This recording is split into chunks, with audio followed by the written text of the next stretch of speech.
Beastmaster terhebat. Bab 721. Li Qian benar-benar bingung dengan percakapan antara Ling dan kepala sekolah Yuan. Apakah ini terlalu banyak informasi? Kombinasi basis benih peradaban, data peradaban, dan DPR membanjiri pikirannya. Terutama DPR. Sepertinya ada sesuatu yang samar-samar disinggung. Li Qian menggelengkan kepalanya pelan, berusaha mengendalikan pikirannya dan menghindari berpikir berlebihan. Berpikir terlalu banyak membuatku sakit kepala. Inti masalahnya adalah hal itu belum berhasil. Selain itu, ia sangat percaya pada satu prinsip.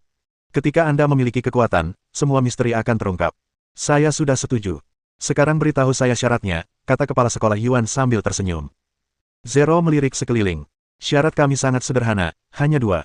Kepala sekolah Yuan tetap tenang dan diam. Zero melanjutkan, pertama, ambil alih semua embrio obsidian di pangkalan ini dan berikan kami habitat. Kedua, biarkan dia membuat kontrak dengan Dewi Klan Obsidian kita. Jika saya hanya bingung tadi. Pada saat ini, Li Qian benar-benar bingung. Karena, dia, yang dimaksud Zero adalah Li Qian. Pada saat ini, tangannya masih menunjuk ke arah Li Qian berada. Ketika kepala sekolah Yuan mendengar persyaratan yang diajukan Ling, dia menyipitkan matanya sedikit. Terutama yang kedua. Ia memikirkan sesuatu, lalu dengan tenang mulai bernegosiasi dengan pihak lain. Pertama, kita bisa menerima semua embrio di pangkalan ini. Kita bahkan bisa membantu membesarkan mereka sampai mereka dewasa. Akan tetapi, habitat tidak mungkin menjadi pertanyaan. Kalian harus berintegrasi ke dalam peradaban manusia. Seluruh planet leluhur, termasuk bintang-bintang lain di langit dan bahkan dimensi-dimensi lainnya, adalah habitat kalian. Pada titik ini, kepala sekolah Yuan berhenti dan berhenti berbicara. Ini jelas memberi Zero waktu untuk berpikir. Zero juga memahami bahwa pada tahap negosiasi ini, apakah berhasil atau tidak hanya masalah beberapa kata saja, dan ruang untuk negosiasi sudah sangat sempit. Atau lebih tepatnya, basis peradaban mereka tidak memilikinya. Setelah hening sejenak, Ling Wei mengangguk pelan. Baiklah, 100.000 embrio peradaban obsidian kita ini akan dipecah dan diintegrasikan ke dalam masyarakat manusia. Sekarang, karena lebih lemah dari orang lain, kita masih harus menundukkan kepala dan berkompromi bila perlu. Terlebih lagi, dia mengerti mengapa manusia kuat di hadapannya menuntut agar 100.000 anggota klan obsidian terpecah menjadi kelompok-kelompok yang lebih kecil dan berintegrasi ke dalam masyarakat manusia. Mereka pasti menderita kerugian besar dalam hal ini di masa lalu. Itulah sebabnya kita tidak bisa menyerah. Melihat Ling telah setuju, kepala sekolah Yuan diam-diam menghela napas lega. Sayangnya, kumpulan data dari peradaban obsidian ini cukup penting bagi umat manusia, terutama bagi Federasi Sia Timur. Jika mereka bisa mendapatkannya, mereka tentu tidak akan merindukannya. Setelah melihat bahwa Ling telah menyetujui permintaannya, kepala sekolah Yuan tiba-tiba menoleh dan memfokuskan pandangannya pada Li Qian. Dia berbicara dengan suara lembut dan tidak tergesa-gesa, mengenai Li Qian yang membuat kontrak dengan Dewi Klanmu, aku tidak bisa membuat keputusan itu. Itu tergantung pada sikapnya sendiri. Setelah berkata demikian, dia tiba-tiba menutup matanya dan terdiam. Sesaat kemudian, dia membuka matanya lagi dan melanjutkan, aku sudah berkomunikasi dengan para senior di Universitas Penjinak Binatang Pulau Pasirmu. Mereka tidak keberatan. Semuanya terserah Anda. Setelah mendengarkan kata-kata kepala sekolah Yuan, Li Qian berpikir keras. Tepat pada saat itu, sebuah suara yang familiar tiba-tiba terdengar di telinganya, membuat kontrak dengan Dewi Klan Obsidian tidak akan membahayakanmu. Pada dasarnya, mereka tidak berbeda dengan dua boneka perempuan di ruang penjinakan binatang buasmu. Mendengar penjelasan ini, Li Qian merasa agak lebih tenang. Jika pada dasarnya itu hanya sekadar kontrak dengan ras manusia khusus, maka itu tentu saja tidak menimbulkan ancaman bagi dirinya sendiri. Namun tanpa alasan yang jelas, mengapa mereka menargetkan saya? Hal ini masih membingungkan Li Qian. Seolah mendengar pikiran Li Qian, kepala sekolah Yuan menyampaikan pesan kepadanya, masalah ini sepenuhnya menguntungkan Anda, dan saya menduga mereka mungkin memiliki beberapa cara khusus untuk mengetahui potensi dan kekayaan seseorang, dan bersiap untuk berinvestasi pada Anda. Tentu saja, apakah pada akhirnya kau akan membentuk perjanjian dengan dewi mereka atau tidak, itu sepenuhnya terserah padamu. Kami tidak akan melakukan paksaan atau bias, meskipun dewi-dewi klan kami biasanya sangat cantik. Mendengar ini, bibir Li Qian berkedut tanpa sadar. Anda tidak memaksa siapapun, tetapi bukankah kecenderungan Anda cukup jelas? Mereka tidak sabar untuk segera menyetujuinya. Baiklah, aku bisa membuat kontrak dengan dewi klanmu. Setelah berpikir sejenak, Li Qian menyetujui persyaratan Zero. Demi seluruh umat manusia, demi Federasi Sia Timur, dan demi warisan peradaban obsidian, apa salahnya mengorbankan diriku? Li Qian dapat menjamin bahwa dia sama sekali tidak mengincar dewi cantik dari klan obsidian. Melihat Li Qian dan kepala sekolah Yuan sama-sama setuju, Zero tidak ragu lagi dan bersiap memimpin mereka ke markas benih peradaban. Li Qian dan kami berdua pergi ke sana. Kalian semua, tetap di sini. Setelah menatap Yuzu, kepala sekolah Yuan memberi perintah untuk melepas perisai cahaya. Dekan Panbing, yang awalnya mengira dia akan memiliki kesempatan untuk masuk dan melihat markas Seed of Civilization, tidak dapat menahan sedikitpun kekecewaan di wajahnya saat mendengar ini. Di sampingnya, Dekan Tiankui juga tampak agak tak berdaya. Adapun Luo Shiki dan Duan Kong, tak perlu dikatakan lagi, mereka bahkan tidak punya hak untuk menyela. Mereka hanya bisa patuh. Saat Zero terbebas dari belenggunya, ia melayang ke udara secepat kilat, menempuh jarak yang cukup jauh dalam sekejap mata. Di samping mereka, di kiri dan kanan, kepala sekolah Yuan dan Yu Zuzui berjalan bersama. Sekalipun dia cukup cepat, dia tetap saja bukan tandingan mereka berdua. Setelah berlari beberapa jarak, Zero tiba-tiba berhenti. Kepala sekolah Yuan dan Yu Zu menonton dengan tenang tanpa mengatakan apapun. Di hadapan mereka, tubuh Zero hancur lagi, berubah menjadi ubur-ubur mekanik seukuran batu giling. Ubur-ubur mekanik itu terus menyatu, dan dalam sekejap mata, ia terbentuk. Kali ini, ia bukan lagi humanoid. Sebaliknya, ini adalah diagram formasi dengan area cakupan yang luas. Melihat ini, kepala sekolah Yuan mengangguk kecil. Menggunakan tubuh sendiri sebagai formasi pertempuran, itu menarik, cukup menarik. Susunan itu berkedip-kedip, melepaskan cahaya lembut. Cahaya itu bersinar terang, menyebar dan menutupi suatu ruang dalam sekejap mata. Di dalam ruang ini, celah dimensi kecil perlahan muncul. Melihat ini, wajah Yu Zu tiba-tiba menunjukkan ekspresi tersadar. Memang, persis seperti dugaanku. Benih basis peradaban ini tersembunyi di dimensi yang lebih dalam. Kepala sekolah Yuan juga angkat bicara, menggemakan, dilihat dari penghalang dimensi ini, mungkin telah menembus ke tingkat ke-6 alam dimensi. Pantas saja aku tidak dapat menemukannya bahkan setelah memindainya dengan indera ilahiku berulang kali. Bab 722. Celah dimensi terbuka, dan Zero muncul kembali, memimpin Li Qian, Yu Zu, dan kepala sekolah Yuan langsung ke dalamnya. Begitu masuk, Yu Zu dan kepala sekolah Yuan, yang keduanya berpengetahuan luas, baik-baik saja. Li Qian, mau tidak mau, sekali lagi terperosok dalam keterkejutan. Ruang di dalam celah dimensi tidaklah besar. Bentuknya seperti gua oval, dengan batu-batu fluorid berkilauan yang tak terhitung jumlahnya tertanam di dindingnya. Jika Anda perhatikan lebih dekat, Anda akan menemukan bahwa apa yang Anda lihat sebagai fluorid sebenarnya adalah batu energi yang sangat murni. Tentu saja, setelah diamati lebih dekat, kita dapat menemukan bahwa banyak batu energi telah kehilangan kilaunya dan menjadi kusam. Li Qian memperkirakan bahwa ini adalah salah satu alasan mengapa Zero mengatakan benih basis peradaban ini tidak akan bertahan lama. Batu-batu energi yang dihubungkan bersama oleh pola susunan yang rumit, membentuk perisai pelindung menyerupai kepompong ulat sutra. Di tengah perisai pelindung, sebuah kapal besar, yang bentuknya agak seperti piring terbang, berlabuh dengan tenang. Mereka benar-benar berhasil menciptakan titik jangkar seperti itu secara paksa di dalam bidang dimensi tingkat ke-6 ini.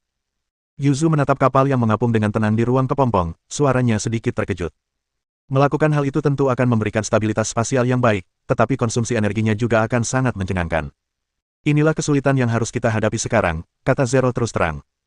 Sekarang kerjasama telah terjalin dan landasan kepercayaan bersama telah diletakkan, tidak masalah jika kami mengungkapkan beberapa fakta sebenarnya.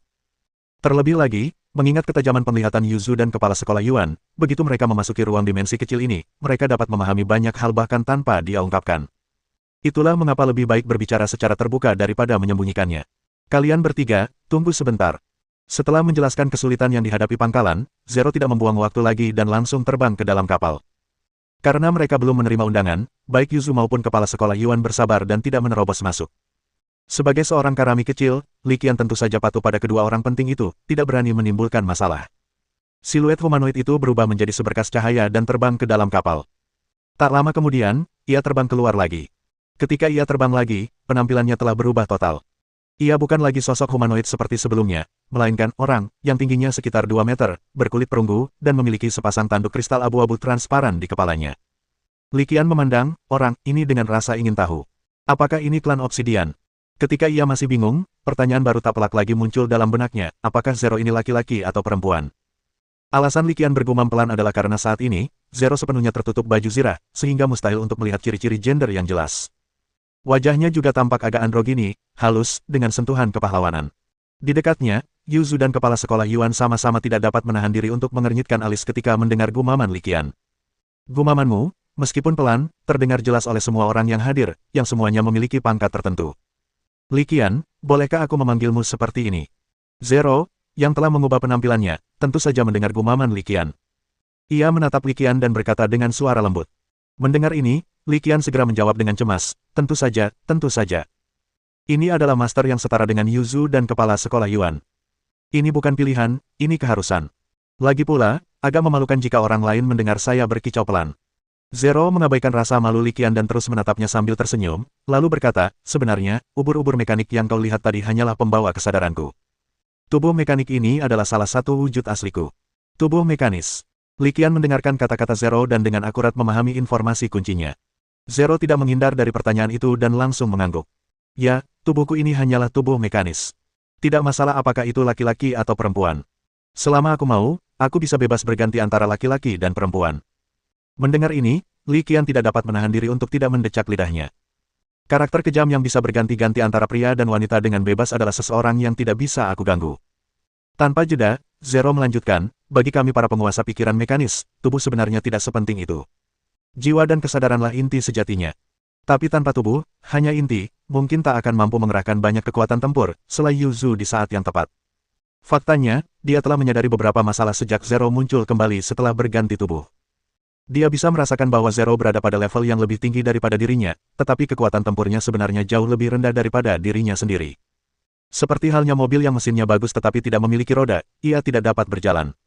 Kini semuanya berbeda. Setelah berganti tubuh, Yuzu mulai merasa terancam. Ini setidaknya membuktikan bahwa Zero sekarang memiliki kekuatan tempur yang tidak kalah darinya sendiri. Yuzu, penilaianmu sungguh tajam. Ling menanggapi sambil tersenyum kepada Yuzu, yang telah mengetahui rahasianya sekilas, tanpa menunjukkan emosi apapun. Mendengarkan percakapan Yuzu dan Ling, Li Qian tiba-tiba menyadari sesuatu dan kemudian bertanya dengan tenang, Senior Ling, Dewi Anda juga tidak akan. Meskipun dia belum selesai berbicara, makna yang diungkapkannya sudah sangat jelas. Ketika Yuzu dan kepala sekolah Yuan mendengar pertanyaan yang diajukan Li Qian, sudut mulut mereka berkedut tanpa sadar. Ya ampun, di saat seperti ini, Anda malah mengkhawatirkan hal ini. Akan tetapi, jika mempertimbangkan hubungan antara dirinya dan dua gadis ras spesial di tempat penjinakan binatang miliknya, tidaklah mengherankan bila ia menanyakan pertanyaan semacam itu. Yang tidak mereka ketahui adalah bahwa masalah ini cukup penting bagi Li Qian sendiri. Ini menentukan sikapnya terhadap posisi kontrak berikutnya. Jika dia adalah makhluk mekanik seperti Zero, yang mampu berganti-ganti antara pria dan wanita secara bebas, maka setelah kontrak terbentuk, Li Qian akan memperlakukan Dewi ini sebagai hewan peliharaan humanoid, sebagaimana dia memperlakukan Seven dan Six. Jika seperti wanita klan bersayap Wu Yu dan Mo Ziyu, maka ceritanya berbeda. Adapun cara melakukannya, tentu saja kita harus melihat penampilannya terlebih dahulu. Jelas, Zero sedikit terkejut Li Qian akan menanyakan pertanyaan seperti itu. Ia terdiam sejenak, lalu tersenyum dan menjawab, Sang Dewi secara alami berbeda dari kita para ahli pikiran mekanis. Ia masih mempertahankan tubuh daging dan darahnya. Bab 723. Penjelasan Zero cukup meyakinkan Li Qian, meskipun bukan tidak mungkin untuk membuat kontrak dengan makhluk mekanik. Namun sebagai mitra kontrak, dan seorang manusia dari ras khusus, ia tentu berharap agar pihak lain adalah manusia yang hidup, bernapas dengan daging dan darah, yang mampu merasakan dingin dan hangat. Lagi pula, dia tidak ingin menghadapi entitas mekanis yang dingin setiap hari di masa mendatang. Dia tidak mungkin bisa menangani orang aneh seperti Zero. Kalian bertiga, silakan ikuti aku. Setelah menjelaskan situasi Dewi secara singkat, Zero tidak membuang waktu lagi dan memimpin mereka bertiga masuk ke dalam kapal. Ketiganya mengikuti Zero masuk. Bagian dalam kapal, seperti bagian luarnya, jelas futuristik. Berbagai instrumen, tampilan, dan perlengkapan membuat Li Qian yang masih seorang pemula terpesona. Kokpit utama ada di depan. Setelah melewati koridor mekanis panjang yang dipenuhi berbagai instrumen, Li Qian dan kedua rekannya segera tiba di kokpit utama bersama Zero. Di dalam kokpit utama, berbagai tombol dan layar virtual melayang tanpa suara, memancarkan cahaya lembut, menampilkan status terkini seluruh kapal pangkalan. Di bagian paling depan terdapat dua layar LCD besar yang menampilkan gambar yang diambil dari semua arah kapal, serta informasi status waktu nyata dari setiap kompartemen. Karena tidak seorang pun dari ketiganya yang memiliki keterampilan khusus dalam hal mekanik, apa yang tampak seperti kunjungan serius sebenarnya hanyalah sesuatu yang mereka anggap baru. Setelah kokpit utama, mereka bertiga memeriksa semua kabin lainnya dengan hati-hati. Secara khusus, modul gen dan modul data cukup penting. Karena mereka berisi embrio 100.000 anggota klan Obsidian dan semua data di dalam markas benih peradaban ini, mereka mendapat perhatian ekstra dari Li Qian dan kedua rekannya untuk sementara waktu. Setelah berkeliling di semua kabin, Zero membawa mereka bertiga ke gerbang logam. Zero menunjuk ke gerbang logam yang tertutup rapat dan berkata, kompartemen khusus di depan adalah ruang penyegelan. Ruang penyegel. Mendengar kata-kata Zero, Li Qian langsung menyadari sesuatu dan tanpa sadar mengunyah kata itu. Ling tahu bahwa Li Qian telah mengingat sesuatu, jadi dia menambahkan setuju, ya, Dewi tersegel di dalam.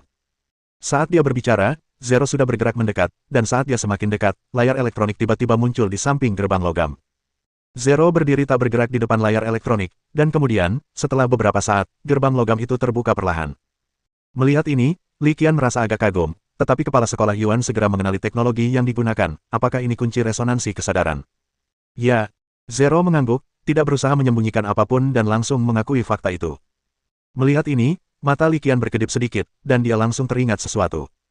Tampaknya teknologi peradaban manusia jauh melampaui imajinasi kita. Beberapa teknologi belum diadopsi secara luas. Teknologi tersebut dikendalikan oleh beberapa pejabat tinggi terpilih. Setelah memikirkannya secara mendalam, Li Qian tidak terkejut. Teknologi belum tentu lebih baik jika lebih maju. Secara teoritis, teknologi seharusnya lebih baik jika lebih sesuai. Beberapa teknologi, jika tidak dikontrol dengan benar, bahkan dapat memicu risiko yang tidak diketahui dan menyebabkan kerusakan besar pada masyarakat manusia. Dan satu hal lagi, jangan lupa bahwa masih ada berbagai macam anggota aliran sesat yang bersembunyi di masyarakat manusia. Melihat Li Qian, Yu Zhu, dan kepala sekolah Yuan hendak masuk, Ling mengulurkan tangan dan menghentikan mereka, sambil berkata, menurut peraturan, hanya kontraktor, yaitu Anda, yang boleh masuk ke sini. Mendengar ini, Yu Zhu dan kepala sekolah Yuan saling bertukar pandang. Li Qian agak bingung. Apa artinya ini? Hanya bisa masuk sendiri. Apakah ada bahayanya? Li Qian memiliki kekhawatiran seperti itu, dan jelas bahwa kepala sekolah Yuan juga mempertimbangkannya. Tiba-tiba dia mengulurkan tangannya, telapak tangannya terbuka, dan sebuah pedang kecil berwarna biru melayang tanpa suara di atasnya. Masuklah ke dalam, dan simpan ini dengan aman. Kepala sekolah Yuan menyerahkan pedang biru itu, sambil berkata lembut, dengan ini, seharusnya tidak ada cara apapun di pangkalan ini yang dapat menyakitimu. Li Qian mengambil pedang biru itu. Meskipun dia tidak tahu apa itu, dia merasa damai. Karena kepala sekolah Yuan telah berkata demikian, hal ini pasti sangat luar biasa. Memang benar. Ekspresi Zero menunjukkan keterkejutan saat melihat pedang biru itu. Kau. Di permukaan, dia tampak terkejut, tetapi jauh di dalam, dia sangat gembira. Fakta bahwa dua tokoh kuat dari era kelima peradaban manusia sangat menghargai Li Qian sudah cukup untuk membuktikan potensi mengerikannya. Hal ini secara tidak langsung menunjukkan bahwa pilihan mereka tidak salah. Orang yang ingin dikontrak Sang Dewi mungkin jauh lebih luar biasa daripada yang dibayangkannya. Melihat keheranan di wajah Ling, kepala sekolah Yuan tersenyum tipis dan berkata, kami orang Dongxia punya pepatah lama, seseorang seharusnya tidak tega menyakiti orang lain, tetapi seseorang seharusnya tidak tega menjaga orang lain. Saya harap Anda bisa mengerti. Mereka mengatakan mereka mengharapkan pengertian, tetapi kenyataannya, mereka tidak menunjukkan niat untuk mundur sama sekali. Nada tegas yang mendasarinya cukup jelas. Li Qian juga merasakan suasana yang agak tegang. Ia tiba-tiba berbicara untuk meredakan ketegangan, jadi, apa yang harus kulakukan setelah masuk? Kau akan mengerti begitu kau masuk. Zero tidak banyak bicara, tapi dengan tenang menunjuk ke gerbang logam yang terbuka. Melihat ini, Li Qian tidak membuang waktu lagi, menyarungkan pedang birunya, dan melangkah masuk. Ini dia. Begitu memasuki ruangan tertutup itu, ia tak kuasa menahan diri untuk bergumam sendiri. Kemudian, matanya sepenuhnya tertuju pada pola-pola susunan yang padat. Di dalam ruangan tertutup itu, dinding dan lantai ditutupi dengan susunan yang tak terhitung jumlahnya. Pola-pola ini saling terkait dan terjalin, membentuk desain yang sangat dalam dan rumit. Pola itu menyebar dan akhirnya merambat serta menutupi sebuah bejana kaca besar di tengah kabin. Bejana kaca raksasa itu tingginya sekitar 5 meter, berbentuk kapsul, dan berdiameter sekitar 2 meter. Wadah kaca itu diisi dengan cairan bening, seperti air. Terbenam dalam cairan bening itu adalah sebuah tubuh salah satu anggota klan Obsidian. Kulit tubuhnya berwarna perunggu, agak mirip dengan warna coklat muda yang sehat pada atlet di masyarakat manusia. Tubuh ini sangat tinggi, sekitar 2 meter, dengan sepasang tanduk kristal abu-abu muda dan tembus cahaya di dahinya, dan ekor yang memanjang dari tulang ekornya. Ekornya sekitar 1 meter panjangnya, berwarna gandum. Pada titik ini, Li Qian akhirnya mengerti mengapa Zero tidak mengizinkan siapapun selain dirinya sendiri untuk masuk. Sebab pada saat itu juga, Sang Dewi yang muncul di hadapannya, terbenam dalam sebuah bejana kaca besar, dalam keadaan telanjang bulat. Dia melihat segalanya dengan jelas, baik bagian yang dapat dilihat maupun bagian yang tidak dapat dilihat. Semuanya terungkap. Sosok Dewi yang tingginya hampir 2 meter, dengan lekuk tubuh yang pas dan bentuk tubuh yang indah, dipadukan dengan wajahnya yang elok, 3 dimensi, tanpa cacat, dan bersemangat, serta sepasang kaki yang sangat panjang dan indah, menciptakan dampak yang benar-benar mencolok. Dia benar-benar bisa menghancurkan semua wanita cantik berkulit putih dari Osma dan Siling. Terlebih lagi, sepasang tanduk kristal, yang jelas bukan milik manusia biasa, dan ekornya yang panjang, menambah sentuhan keindahan yang eksotis dan mempesona. Lebih menggoda. Sekalipun Li Qian merasa dirinya telah mengalami banyak cobaan dalam bidang ini, dia tidak dapat menahan perasaan panas yang menjalar dan hampir mimisan. Bab 724. Ini.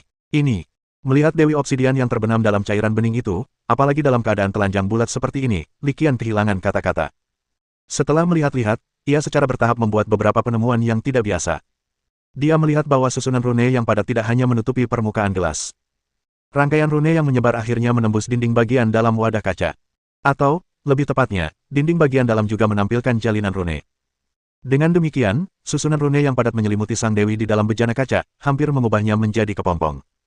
Apakah ia mengandalkan formasi ini untuk mempertahankan kekuatan hidupnya? Setelah menatapnya sejenak, Li Qian perlahan mulai memahami sebagian esensi formasi itu. Saat pertama kali melihatnya, ia mengira formasi itu hanya berfungsi untuk bertahan dan melindungi, dan yang benar-benar mempertahankan ciri-ciri kehidupan sang dewi adalah cairan transparan itu. Akan tetapi, kini tampak bahwa kebenarannya tidak demikian. Susunan di dalam ruang penyegel ini juga berfungsi untuk menjaga tanda-tanda vital sang dewi, dan efeknya mungkin bahkan lebih besar daripada cairan transparan tersebut. Atau, lebih tepatnya, keduanya saling melengkapi. Susunan dan cairan transparan bersama-sama membentuk sistem pendukung kehidupan ini. Li Qian menatap Dewi Klan Obsidian yang diam-diam mengambang di dalam cairan bening itu, tatapannya agak kosong, tidak yakin apa yang harus ia lakukan saat ini. Secara naluriah dia mendekat perlahan, dan saat dia sudah cukup dekat, rune arai yang menyelimuti seluruh ruang penyegelan tiba-tiba berkedip. Saat berikutnya, entah kenapa, aliran informasi muncul entah dari mana dalam pikirannya. Setelah mencerna dan menyerap aliran informasi yang tiba-tiba ini, Li Qian tak kuasa menahan diri untuk bergumam pada dirinya sendiri, begitu. Pantas saja Zero bilang begitu kau masuk, kau akan tahu sendiri. Ya, informasi yang tiba-tiba muncul dalam pikiran Li Qian adalah metode untuk membuat kontrak dengan Dewi, yang sebelumnya disembunyikan oleh klan Obsidian dalam rune arai. Klan Obsidian menyembunyikan informasi ini dalam rune arai, sehingga siapapun yang cukup dekat akan memicunya. Setelah bergumam pada dirinya sendiri, Li Qian sekali lagi mengamati susunan di dalam ruang penyegel, lalu tak dapat menahan diri untuk mendesah bahwa klan Obsidian era ketiga memiliki tingkat keahlian yang berlebihan dalam formasi susunan. Sebelumnya, Li Qian hanya menyadari bahwa susunan di dalam ruang penyegel tidak hanya merupakan susunan pertahanan yang sangat kuat, tetapi juga susunan yang mempertahankan karakteristik kehidupan Dewi Klan Obsidian. Setelah mencerna dan menyerap aliran informasi ini, Li Qian hanya bisa mengatakan bahwa pemahamannya sebelumnya masih terlalu dangkal. Formasi kompleks ini tidak hanya berfungsi untuk pertahanan dan dukungan kehidupan, tetapi juga mencakup konsep kontrak jiwa. Ya, di dalam ruang tertutup itu, rune yang tak terhitung jumlahnya membentuk simpul susunan yang berbeda-beda. Di antara semua simpul arai ini, ada satu yang sangat istimewa. Simpul ini dapat diaktifkan dengan meneteskan darah ke dalamnya, dan kontrak jiwa dapat langsung dibentuk dengan Dewi di dalam wadah kaca tersebut. Seharusnya ini salah satu evolusi dari formasi gabungan ini, gumam Li Qian dalam hati sambil menatapnya, sementara keringat tipis muncul di dahinya. Menurut uraian dalam aliran informasi yang dicerna dan diserap, masing-masing dari banyak simpul susunan di ruang tertutup tersebut sesuai dengan bentuk evolusi yang berbeda. Membuat kontrak dengan Dewi Klan Obsidian hanyalah salah satu kemungkinan. Setiap variasi yang tersisa dapat langsung membunuh Li Qian. Ini sama saja dengan menjinakkan bom. Ada ratusan kabel yang tersusun rapat, tetapi hanya satu yang benar. Jika Anda tidak menemukan metode yang tepat dan memotong dengan gunting secara membabi buta, Anda pasti akan mati. Inilah sebabnya mengapa Li Qian merasakan ketakutan yang berkepanjangan setelah mencerna dan menyerap aliran informasi ini. Karena kita tinggal di bawah atap orang lain, kurasa klan Obsidian tidak akan berani melakukan trik apapun saat ini.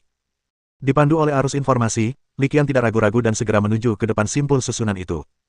Dengan Yuzu dan kepala sekolah Yuan di luar, Li Qian merasa bahwa Zero mungkin tidak akan berani melakukan sesuatu yang lucu. Jika tidak, itu sama saja dengan mempertaruhkan nyawa sendiri dan ratusan ribu embrio klan Obsidian di sini. Tanpa rasa dendam terhadap mereka, Li Qian merasa bahwa mereka tentu tidak akan sebodoh itu hingga melakukan sesuatu yang keterlaluan. Yang lebih penting lagi, kalaupun mereka melakukan itu, mereka hanya akan merugikan diri mereka sendiri, hanya sedikit saja, yang tidak akan ada gunanya sama sekali. Kalau begitu, mari kita coba. Setelah memutuskan dan merasa tidak ada bahaya, Li Qian tidak membuang waktu. Ia menggigit jarinya, mengulurkan tangannya, dan meneteskan setetes darah ke jarinya. Darah merah menetes ke dalam simpul susunan, dan Li Qian menatap dengan saksama, ingin melihat perubahan apa yang akan terjadi. Saat ia menatap tajam, perubahan mendadak terjadi. Rangkaian yang tadinya bersinar dan beroperasi dengan stabil, tiba-tiba mulai bergolak seperti air mendidih. Li Qian tetap tenang meskipun terjadi perubahan yang tiba-tiba dan drastis. Perubahan ini, meskipun drastis dan berlebihan, sesuai dengan harapannya. Cahaya terang memancar saat susunan rune menyala satu persatu. Dalam sekejap mata, semua susunan rune diaktifkan, bagaikan langit yang penuh bintang. Li Qian berdiri di tengah langit penuh bintang ini, ekspresinya tenang dan kalem, tidak menunjukkan kekhawatiran atau ketakutan sedikitpun. Akhirnya, setelah berkedip sesaat, semua rune arai secara bertahap meredup dan surut seperti air pasang. Hanya dalam beberapa tarikan napas, semua rune arai mengalir seperti air dan berkumpul di wadah kaca. Klik, klik. Saat rune surut dan cahaya menyusut, Li Qian dengan jelas mendengar suara bejana kaca pecah. Bang! Beberapa saat kemudian, di bawah tatapan fokus Li Qian, gelas itu tiba-tiba pecah, dan pecahan kaca berterbangan kemana-mana. Li Qian berdiri diam, semburat kegembiraan perlahan muncul di wajahnya. Ia bisa merasakan bahwa, dalam kegelapan, ia telah menjalin hubungan misterius dengan bola cahaya yang berputar-putar itu. Itu adalah ikatan yang berasal dari kedalaman jiwa, dan dapat dirasakan dengan sangat jelas. Dia mendekat perlahan, dan bola cahaya kabur itu perlahan menyusut, seperti es dan salju yang mencair, perlahan memperlihatkan wujud aslinya, Dewi Klan Obsidian, telanjang bulat, berdiri di hadapannya. Semua cahaya akhirnya memudar, berubah menjadi sebuah rune yang tercetak di dahi Dewi Klan Obsidian. Rune ini berwarna emas pucat dan seukuran kuku jari. Jika diperhatikan lebih dekat, Anda akan menemukan bahwa rune ini tampak seperti mengandung galaksi yang berkilauan. Bab 725. Bidang dimensi di bawah yurisdiksi Universitas Penjinak Binatang Jiangnan. Di dalam ruang kecil bidang dimensi tingkat ke-6. Di dalam pangkalan benih peradaban Klan Obsidian. Yaitu, di dalam kapal induk besar USS Night Owl. Di depan pintu ruang penyegelan, kepala sekolah Yuan dan Yu Zhu sedang menunggu. Mereka berdiri diam, seperti dua potong kayu, tampaknya tanpa sedikit pun kekhawatiran.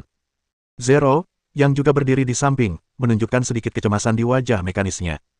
Yu Zhu dan kepala sekolah Yuan tidak khawatir karena mereka yakin dengan metode mereka dalam memberikan hadiah.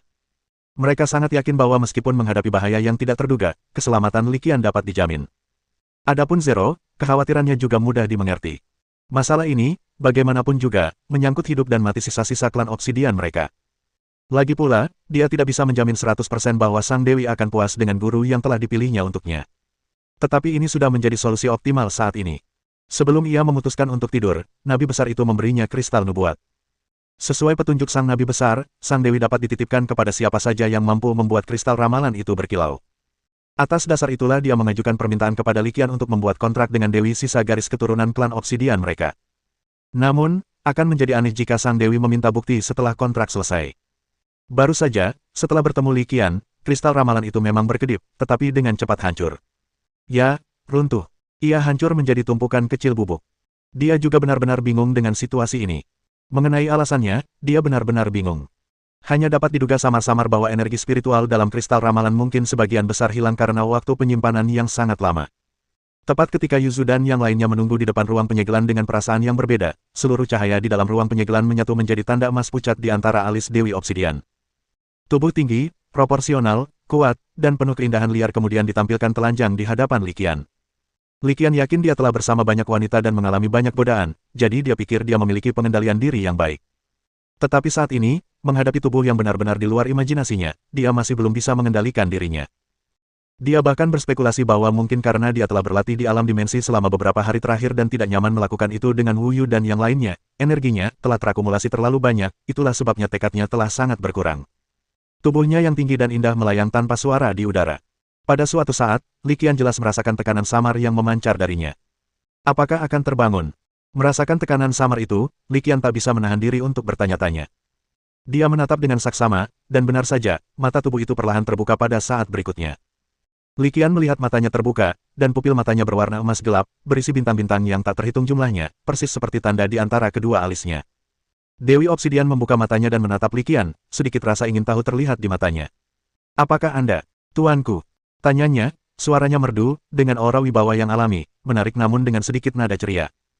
Li Qian menatap Dewi Obsidian yang masih telanjang, nadanya sedikit canggung, dilihat dari situasinya, sepertinya.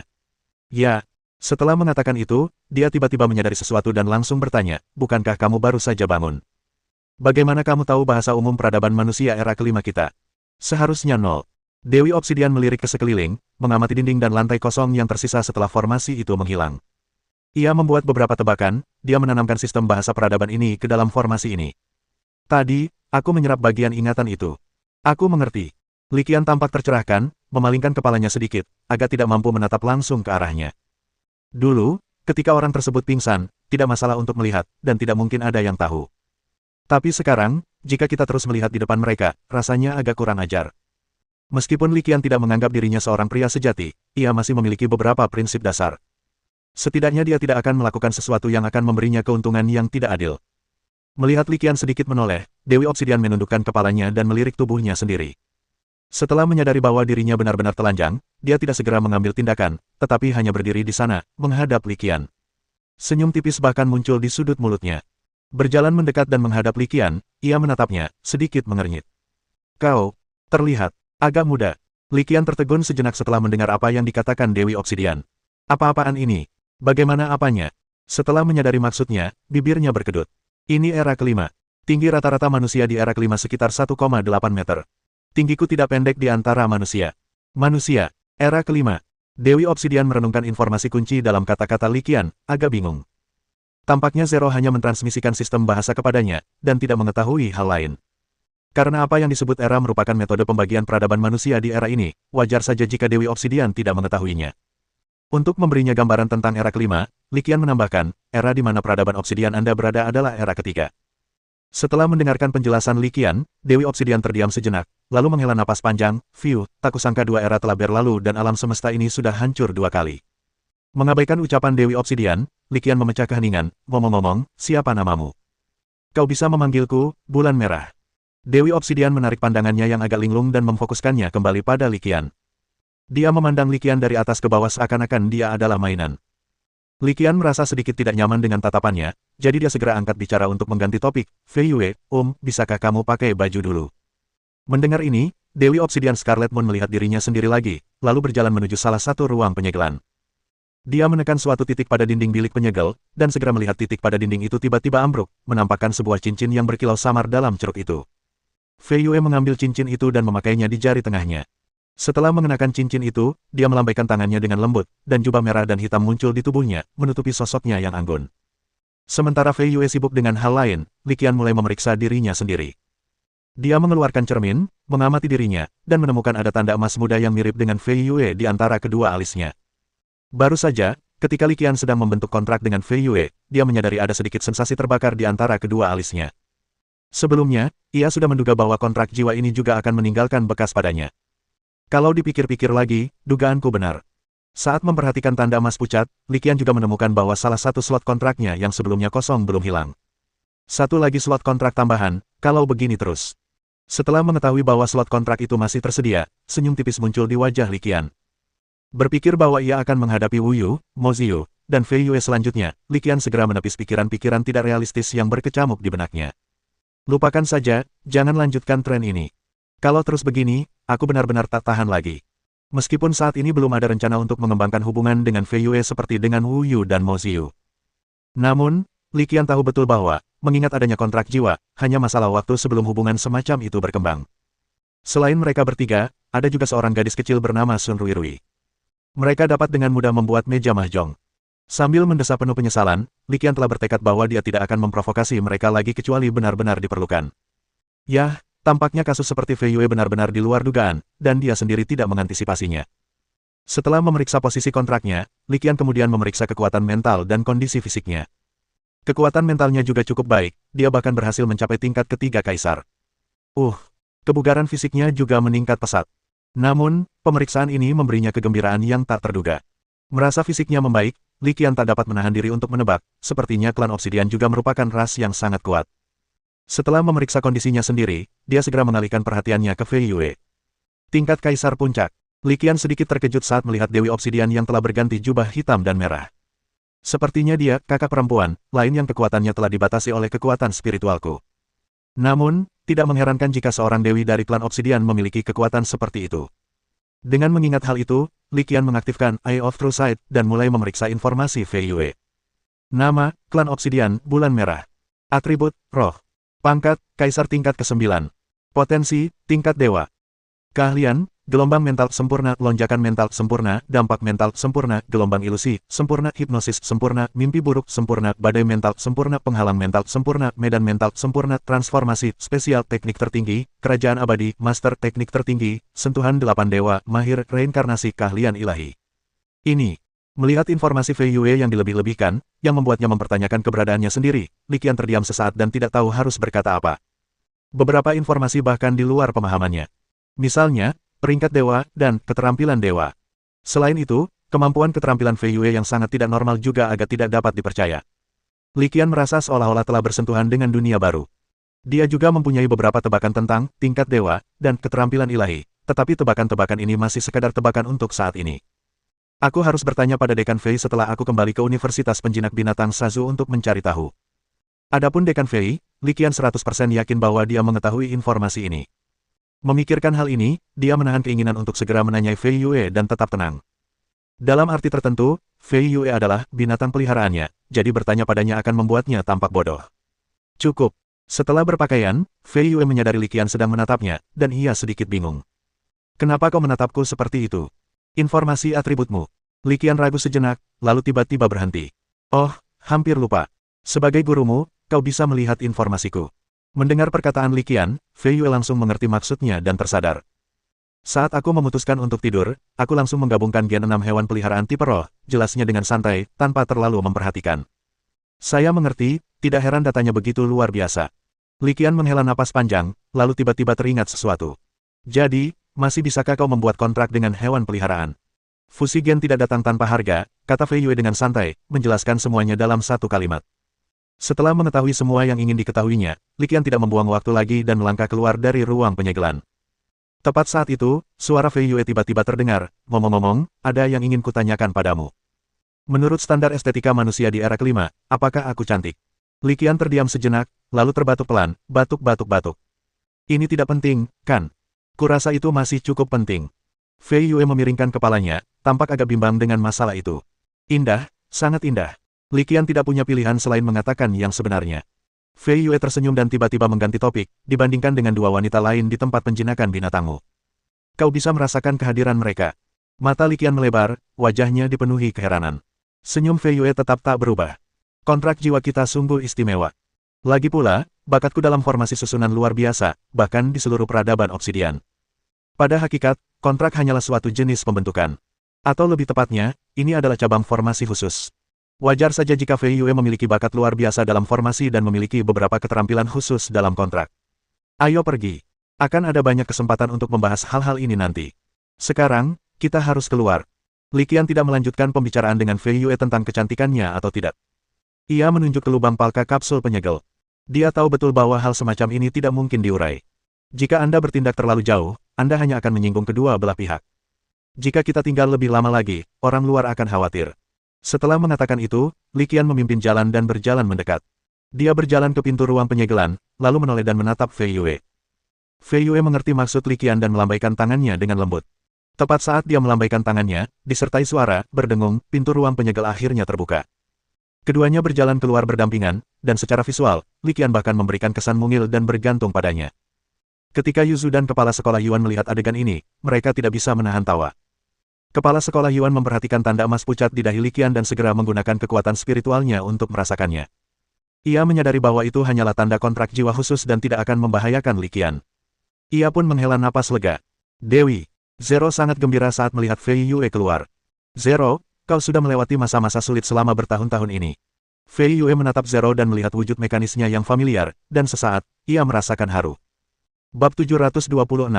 Kelompok itu mengobrol sebentar. Setelah saling memperkenalkan diri dan berbasa-basi, Fei Yue mengalihkan pandangannya kepada kepala sekolah Yuan dan bertanya, apa rencana Anda ke depannya? Bagaimana Anda akan menerima data dari peradaban obsidian kita? Kepala sekolah Yuan adalah yang paling berkuasa, jadi wajar saja jika dia merasa bahwa dialah yang seharusnya memimpin di sini. Memang demikianlah adanya. Kepala sekolah Yuan melirik semua orang, ekspresinya santai dan tidak terburu-buru sama sekali. Dia mengucapkan dua kata dengan perlahan dan hati-hati, tunggu. Li Qian merasa sedikit bingung setelah mendengar apa yang dikatakan kepala sekolah Yuan. Dia tidak mengatakan apapun. Dia tahu betul bahwa karena kepala sekolah Yuan berkata untuk menunggu, dia pasti sudah membuat pengaturan. Kita hanya perlu menunggu dan melihat. Penantian itu tidak berlangsung lama. Beberapa saat kemudian, raungan. Dengan raungan naga yang menggema, seekor monster baja raksasa muncul dari air hitam redup di kejauhan, memperlihatkan wujudnya yang besar. Dilihat dari penampilannya, ini adalah naga barat. Setelah diamati lebih dekat, kita akan menemukan bahwa ini bukanlah naga barat sungguhan yang terbuat dari daging dan darah. Tubuhnya ditutupi sisik hitam legam yang berkilau dengan kilauan metalik dingin. Setiap gerakan tubuhnya, termasuk badan, anggota badan, dan sayapnya, disertai dengan suara putaran mekanis. Di luar celah dimensi, Dekan Pan Bing, Dekan Tian Kui, Duan Kong, Luo Siki, dan Pei Yuan Yuan adalah orang pertama yang melihat makhluk besar ini. Apa ini? Wajah cantik Pei Yuan Yuan dipenuhi keterkejutan saat melihat makhluk besar ini.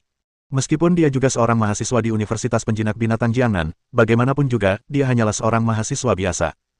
Dia tentu saja belum pernah bertemu, dan juga tidak memenuhi syarat untuk bertemu, beberapa petarung tingkat tinggi dari Universitas Penjinak Binatang Jiangnan. Tidak seperti Pei Yuan Yuan, Dekan Tian Kui, sebagai Dekan Akademi Penjinak Binatang Universitas Jiangnan, mengetahui banyak rahasia. Dia menatap makhluk besar yang terbang ke arah mereka dan menjelaskan kepada semua orang, naga suci, binatang mekanik legendaris dari Universitas Penjinak Binatang Jiangnan. Makhluk raksasa, seekor naga suci, menyapu kepala Dekan Tian Kui dan yang lainnya. Tanpa henti, ia langsung terjun ke celah dimensi. Pei Yuan Yuan sedikit terkejut saat melihat ini, itu masuk. Dekan Tian Kui langsung menebak apa yang sedang terjadi, pasti dipanggil oleh kepala sekolah Yuan dan yang lainnya. Di dalam celah dimensi. Dalam ruang kecil pada bidang dimensi tingkat ke-6. Naga domain suci terbang ke ruang sempit di bidang dimensi tingkat ke-6. Dengan kilatan cahaya, ia berubah menjadi seorang pria dan wanita muda, muncul di D berkubah Night Owl. Night Owl adalah nama kapal induk pangkalan benih peradaban klan Obsidian. Pada saat ini, Li Qian, Yu Zhu, Kepala Sekolah Yuan, Ling, dan Fei Yue semuanya berada di D kubah. Naga dari domain suci berubah menjadi seorang pria dan seorang wanita dan mendarat di hadapan semua orang. Li Qian segera mengamati mereka. Pria itu kurus dan berkulit putih. Ia tampak paling tua, mungkin sekitar awal 30-an. Wanita, di permukaan, tidak berbeda dari manusia biasa. Dia hanya gadis biasa, paling-paling dia cantik, penampilannya 90 dari 100. Namun, Fei Yue mengatakan kepadanya melalui kontrak jiwa bahwa gadis di depannya, seperti Zero, bukanlah manusia sungguhan, tetapi makhluk mekanik. Mendengar informasi yang disampaikan Fei Yue, Li Qian langsung menyadari bahwa wujud asli gadis itu pastilah naga terbang raksasa sebelumnya. Kepala sekolah Yuan memandang pemuda di antara kedua pria dan wanita itu. Fei, terima kasih atas kerja kerasmu. Mendengar perkataan kepala sekolah Yuan, pemuda itu langsung mengeluh, sudah berapa kali kukatakan padamu, kalau ada orang luar, panggil saja aku, Fei Zhu, bukan, Fei. Kepala sekolah Yuan tampaknya tidak keberatan sama sekali, dan melanjutkan sambil tersenyum, baiklah, Fei. Pemuda yang dijuluki, leluhur terbang, itu melengkungkan bibirnya dan berkata, aku tidak mau diganggu denganmu. Li Qian mendengarkan percakapan antara keduanya dan merasa sedikit khawatir. Mula-mula ia mengira lelaki dan perempuan itu adalah Beastmaster tingkat Sein dan binatang mekanik peliharaannya. Sekarang tampaknya hal itu mungkin tidak lagi terjadi. Fakta bahwa pemuda ini dapat menyebut dirinya sebagai leluhur, menunjukkan bahwa ia kemungkinan besar telah mencapai tingkat dewa. Dengan senyum tipis, Fei Zhu tidak membuang waktu dan langsung ke pokok permasalahan. Dia melirik Fei Yue dan Zero, di mana kapsul datanya. Zero melirik pemuda itu, yang pada dasarnya mirip dengannya, dan memimpin jalan ke depan sambil berkata, ikuti aku. Tubuh mekanikmu cukup menarik, tapi jalan yang kau tempuh agak ekstrim. Fei Zhu melirik Zero yang berjalan di depan, lalu memberikan penilaiannya. Tubuh mekanismu cukup menarik, tapi jalan yang ditempuhnya agak biasa-biasa saja. Zero menatap wanita muda yang berdiri diam di samping Fei Zhu dan menjawab tanpa sopan santun. Ini adalah bentrokan antara Departemen Teknik Mesin. Yu Zhu dan Kepala Sekolah Yuan tetap tidak terpengaruh oleh pemandangan itu, senyum mereka tak tergoyahkan. Perkenalkan, ini partnerku, Ayu. Fei Zhu terkekeh, tak menanggapi bantahan Ling. Ayu melirik Ling, suaranya dingin dan nadanya agak tidak bersahabat, aku ingin bertarung denganmu. Zero tidak menanggapi tantangan Ayu dan terus berjalan maju sambil berkata dengan acuh tak acuh, rekan, tidak lebih dari seorang pelayan yang mematuhi kontrak. Fei Zhu agak tidak senang mendengar ini. Akan tetapi, karena ia menganggap urusan bisnisnya lebih penting, maka ia tidak jadi berbicara atau berdiskusi lagi dengan dia. Keduanya memasuki Night Owl, satu demi satu. Saat keduanya masuk, yang lain mengobrol santai. Di antara mereka, orang yang paling ingin tahu tentang informasi luar dan juga paling tidak bertanya adalah Fei Yue. Li Qian menjawab semua pertanyaannya dengan serius, baik yang mendalam maupun yang dangkal. Tidak ada yang dapat dilakukannya. Bagaimanapun juga, dia adalah tuannya. Pada akhirnya, Li Qian hanya mengeluarkan kacamata VR-nya dan membiarkan Fei Yue menjelajahinya sendiri. Dalam bidang dimensi tingkat ke-6 ini, meskipun kacamata VR-nya tidak dapat terhubung ke internet, kacamata tersebut telah menyimpan sejumlah besar data dasar. Setelah menjelajah cukup jauh, Scarlet Moon telah memperoleh pemahaman dasar tentang dunia ini. 3 jam kemudian, Zero, Fei Zhu, dan binatang peliharaan Fei Zhu, Ayu muncul dari Night Owl. Fei Zhu menghampiri kepala sekolah Yuan dengan raut wajah puas. Saya sudah menerima semua data dari pangkalan induk ini. Mendengar ini, kepala sekolah Yuan mengangguk puas, kalau begitu, mari kita mundur. Kapal induk di markas peradaban Obsidian menyimpan data dalam jumlah yang sangat besar. Bahkan transmisi dan penerimaan data saja, yang mampu menyelesaikannya dalam waktu 3 jam, sudah sangat luar biasa. Setelah kepala sekolah Yuan memberi perintah, semua orang segera bertindak. Pertama adalah Night Owl. Tanah mulai bergetar hebat, seakan-akan mencoba melepaskan diri dari batasan ruang. Li Qian tahu bahwa seluruh induk pangkalan telah diaktifkan dan bersiap untuk terbang keluar dari ruang kecil ini. Klik, klik. Tepat saat pangkalan induk diaktifkan, Li Qian agak terkejut saat mendapati bahwa, dari seluruh ruang kecil ini, terdengar suara seperti porselen pecah. Apa ini? Li Qian sedikit menebak situasinya, tetapi masih tidak berani memastikannya. Pesawat induk pangkalan telah mulai beroperasi, menyedot terlalu banyak energi. Susunannya tidak dapat bertahan, dan ruang kecil ini mungkin akan runtuh, jelas Zero. Ayo kita keluar dari sini secepatnya, kata Yu Zhu dengan tenang. Fei Yue mengenakan kacamata VR Li Qian dan terbang sambil berkata, tunggu sebentar, aku akan mengendalikan susunan di celah dimensi. Celah dimensi terlalu kecil untuk dimasuki atau keluar oleh pangkalan kapal induk. Seseorang harus campur tangan. Secara kebetulan, di antara semua orang yang hadir, orang yang paling tahu tentang formasi dalam ruang kecil ini adalah Fei Yue. Dia mengambil tindakan, kekuatan spiritualnya menyebar untuk berkomunikasi dengan susunan yang awalnya menyegel celah dimensi. Formasi itu diaktifkan dan diubah, memancarkan semburan cahaya yang berkedip-kedip. Sesaat kemudian, di bawah kendalinya, celah dimensi itu tiba-tiba meluas beberapa kali lipat, cukup besar untuk menampung masuk dan keluarnya pangkalan pesawat induk. Kau boleh keluar sekarang. Dia berdiri di samping celah dimensional dan mendesak, suaranya terdengar cemas. Jelas bahwa memperluas celah dimensi hingga sejauh ini juga merupakan tugas yang sangat sulit baginya. Melihat hal itu, semua orang langsung bertindak tanpa ragu. Gemuruh, gemuruh, gemuruh. Pangkalan induk yang besar itu, dengan kepulan api yang panjang, perlahan naik ke udara dan akhirnya, dengan lembut melewati celah dimensi yang meluas. Sepanjang proses ini, Zero dan Fei Zhu dengan cermat melindunginya. Di dalam pangkalan induk, masih ada embrio 100.000 anggota klan Obsidian. Jika terjadi sesuatu yang tak terduga, Zero dan Scarlet Moon mungkin akan mengamuk.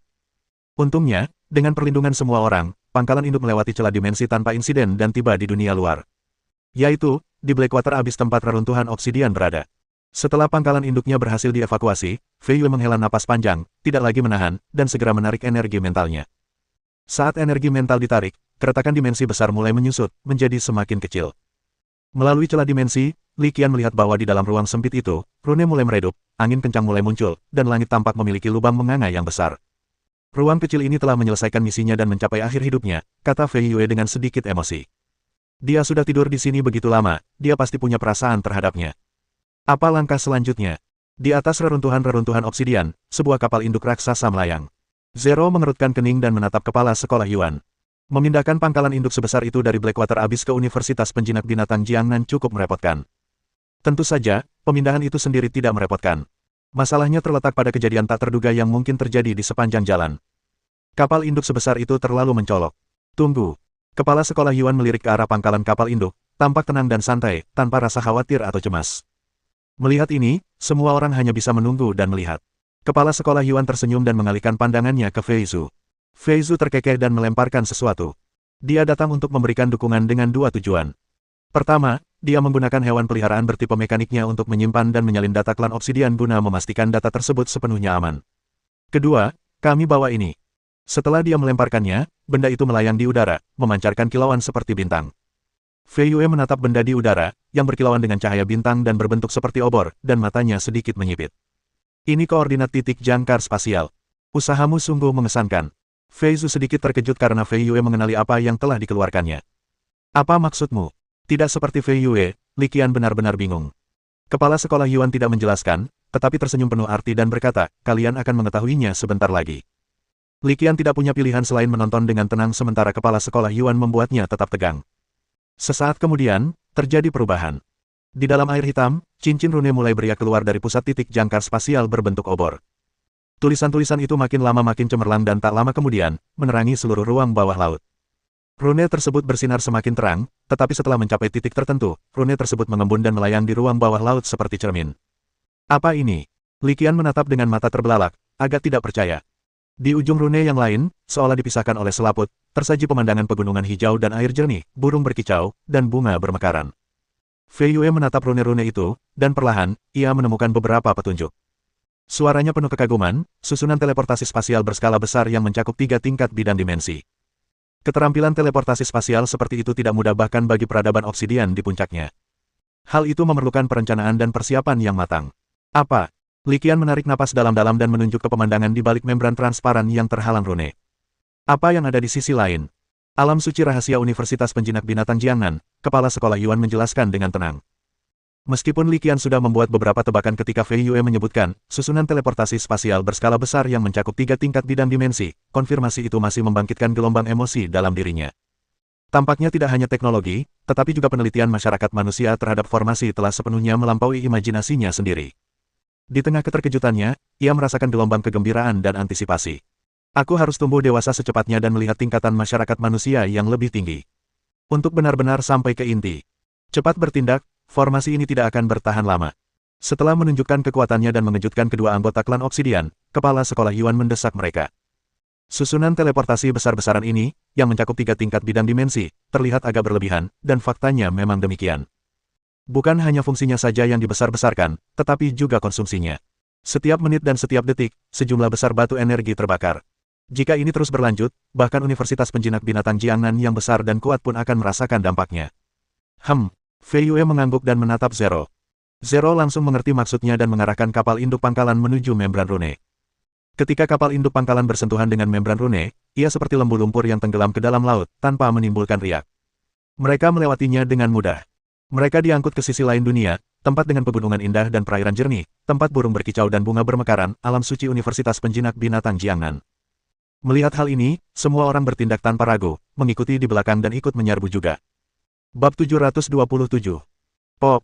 Setiap kali melangkah, rasanya seperti ada selaput tipis yang tertusuk. Namun, lapisan tipis ini memisahkan dua dunia yang sangat berbeda. Dunia bawah laut yang gelap dan suram. Dunia alami dengan rerumputan harum dan kelopak bunga yang berguguran. Tentu saja, Li Qian juga tahu bahwa dunia rumput yang rimbun dan kelopak bunga yang berguguran itu sebenarnya bukanlah dunia alami. Ini adalah wilayah suci yang dibuka oleh Universitas Penjinak Binatang Jiangnan. Namun, alam suci ini sungguh indah, dengan pepohonan hijau yang rimbun, gunung-gunung yang menjulang tinggi, dan sungai-sungai yang mengalir tanpa henti. Li Qian bahkan merasa bahwa mungkin tidak banyak pemandangan indah seperti itu di dunia alami bintang leluhur. Selain itu, Li Qian juga menemukan bahwa alam suci ini sangat luas dan luas.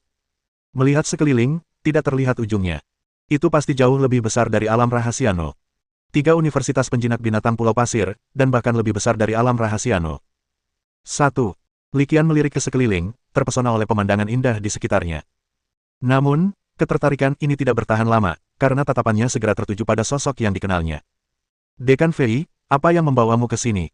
Li Qian sangat gembira melihat Dekan Fei di alam suci Universitas Penjinak Binatang Jiangnan. Faktanya, setelah mengamati lebih dekat, Li Qian telah memperhatikan bahwa ada cukup banyak orang yang ditempatkan di sini. Masing-masing dari mereka melayang di udara, kehadiran mereka yang mengesankan sedalam gunung. Hanya dengan satu pandangan, Li Qian dapat menebak secara kasar bahwa sebagian besar orang ini merupakan penjinak binatang tingkat dewa. Hal ini secara tidak langsung juga mengonfirmasi dugaannya, Din Fei memang luar biasa dan pasti juga merupakan penjinak binatang tingkat dewa. Jika tidak, mustahil untuk berdiri bersama mereka. Integrasi klan Obsidian, pangkalan induk ini, dan data yang tersimpan di dalamnya adalah kekayaan seluruh Federasi Sia Timur kami, jadi wajar saja kami harus datang dan melihatnya, Din Fei terkekeh dan menjelaskan dengan santai. Ada satu hal lagi yang tidak dikatakan Dekan Fei. Kau adalah kesayangan Universitas Penjinak Binatang Sasu, dan aku datang ke sini kali ini juga untuk melindungimu. Ini bukan tentang melindungi keselamatan Anda, tetapi tentang mencegah Anda agar tidak tergoda oleh seorang pria tua dari sekolah tertentu di tengah keramaian. Pada saat itu, Universitas Penjinak Binatang Sasu kita akan hancur. Itulah yang dipikirkan Dekan Fei, tetapi dia tidak akan pernah mengatakannya keras-keras. Aku mengerti. Li Qian mengangguk sedikit setelah mendengar ini. Kalau dipikir-pikir kembali, itu sebenarnya cukup normal. Lagi pula, Kepala Sekolah Yuan bekerja sama dengan Zero Tauk atas nama seluruh Federasi Sia Timur. Tidak ada alasan bagi Universitas Penjinak Binatang Jiangnan untuk memonopoli semua manfaat. Ngomong-ngomong, kalau begitu, Dekan Fei, kau pasti sangat sibuk sekarang. Kau lanjutkan saja pekerjaanmu, aku akan jalan-jalan di alam suci ini. Mempertimbangkan situasi Dekan Fei saat ini, Li Qian berkata langsung. Dia tidak punya suara dalam masalah mengenai bagaimana mengalokasikan sumber daya, bagaimana mengatur 100.000 anggota klan Obsidian, atau bagaimana menempatkan pangkalan induk kapal. Yah, meskipun dia bisa menyela, dia tidak ingin terlibat dalam hal semacam ini. Itu bukan bidang keahliannya. Setelah melihat sekali lagi pangkalan induk yang telah mendarat, Li Qian tidak membuang waktu dan melangkah maju untuk pergi. Dia cukup penasaran dengan alam suci ini. Karena dia sudah datang sejauh ini, dia pasti ingin menjelajahi daerah itu secara menyeluruh.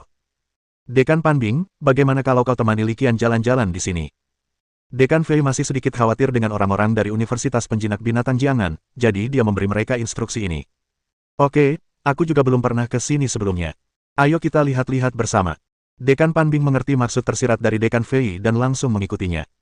Kenapa kalian tidak jalan-jalan juga? Yuzu melirik Li Qian yang hendak pergi, lalu mengalihkan pandangannya ke Dekan Tiankui, Duan Kong, Luo Xiki, dan Pei Yuan. Mendengar ini, Pei Yuan tidak terlalu memikirkannya, tersenyum manis, dan mengikutinya. Dekan Tiankui dan dua orang lainnya bertukar pandang, masing-masing melihat kilatan aneh di mata satu sama lain. Tampaknya bahkan Yuzu dan Kepala Sekolah Yuan sangat tertarik untuk memenangkan hati Li Qian. Dekan Tiankui, Guru Duan, Guru Luo. Melihat kelompok itu mendekat, Li Qian agak terkejut. Kalian tidak mau ikut campur dalam urusan di sana. Duan Kong mengerucutkan bibirnya, dengan leluhur Yu dan Kepala Sekolah Yuan di sini, tak ada gunanya kita tinggal di sana. Sebaiknya kita manfaatkan kesempatan ini untuk menjelajahi alam suci ini dengan saksama. Perkataannya berhasil menggelitik keingintahuan Li Qian, bukankah alam rahasia alam suci ini adalah Universitas Penjinak Binatang Jiangnan milikmu? Duan Kong tahu apa yang dimaksud Li Qian dan tersenyum tak berdaya.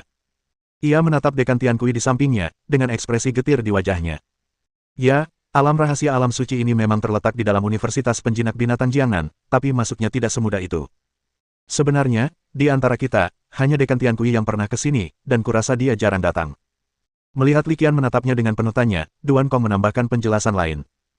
Mendengar hal ini, Dekan Tiankui melanjutkan pembicaraan dan menambahkan, ya, lagi pula, saya baru saja mencapai level legendaris. Baru saja mencapai level legendaris, dan sekarang di alam suci. Mungkinkah? Mendengarkan percakapan antara keduanya, Li Qian tiba-tiba menyadari sesuatu, dan nadanya penuh keheranan. Dekan Tiankui mengangguk pelan ketika melihat Li Qian telah sepenuhnya menyadari apa yang sedang terjadi. Benar, alam rahasia domain suci ini adalah tempat para penjinak binatang legendaris, bahkan tingkat dewa, mengasingkan diri dan berkultivasi. Li Qian terdiam, tidak yakin harus berkata apa. Setelah terdiam beberapa saat, dia menoleh ke Dekan Panbing dan bertanya, apakah Universitas Penjinak Binatang Sasu kita juga punya tempat seperti ini? Ya. Dekan Panbing tidak menyembunyikan apapun dan memberikan jawaban tegas dan langsung. Tanpa henti, ia melanjutkan, sebenarnya, bukan hanya Universitas Penjinak Binatang Jiangnan dan Universitas Penjinak Binatang Sasu. Kedelapan universitas tersebut memilikinya. Inilah salah satu perbedaan paling mendasar antara kedelapan universitas tersebut dan universitas penjinak binatang lainnya. Seperti yang diharapkan, delapan besar memang delapan besar. Fondasi mereka sungguh luar biasa. Li Qian mendesah dan bergumam pada dirinya sendiri. Tiba-tiba, ia menyadari sesuatu dan wajahnya berseri-seri penuh pengertian. Dekan Pan, sekarang aku mengerti mengapa kau begitu bersemangat untuk mencapai level legendaris saat itu. Ya, waktu tidak menunggu siapapun. Dekan Panbing juga berkomentar dengan penuh emosi, tingkat legendaris hanyalah garis awal. Langit di luar sana adalah tempat di mana Anda benar-benar dapat terbang bebas. Li Qian mengangguk. Mengetahui bahwa ada alam seperti tingkatan dewa dan tempat seperti wilayah suci, Li Qian semakin merindukannya. Bersemangat untuk segera meningkatkan keterampilan saya dan merasakan dunia yang lebih indah. Bab 728. Kelompok itu menjelajahi wilayah suci Universitas Penjinak Binatang Jiangnan dengan penuh minat, tidak menunjukkan kepedulian sedikit pun terhadap masalah yang dibahas dengan klan Obsidian. Tentu saja, dengan kekuatan mereka, kepedulian itu sia-sia. Mereka tidak bisa berpartisipasi sama sekali. Lebih baik mereka menikmati saja pemandangan indah di dalam dunia rahasia ini. Selain itu, Li Qian juga menemukan bahwa ada beberapa hewan peliharaan di alam suci ini, dan hewan peliharaan ini tidak semuanya adalah hewan peliharaan tingkat tinggi dengan kekuatan luar biasa. Beberapa hewan peliharaan terlihat biasa saja, dengan kekuatan dan potensi rata-rata. Tentu saja, begitulah kelihatannya. Memikirkan skenario yang mungkin terjadi, Li Qian tidak ragu-ragu dan segera menggunakan bakat penjinak binatang miliknya, Eye of True Sight untuk menyelidiki. Dengan bantuan bakat penjinak binatangnya, Eye of True Sight, dia dengan cepat menemukan petunjuknya. Hewan peliharaan di sini memiliki bakat dan potensi yang jauh melampaui hewan peliharaan di tempat lain, dan bahkan mungkin melampaui hewan peliharaan di dimensi yang lebih dalam. Setelah memindai cukup lama dengan mata penglihatan sejati, Li Qian akhirnya sampai pada kesimpulan ini.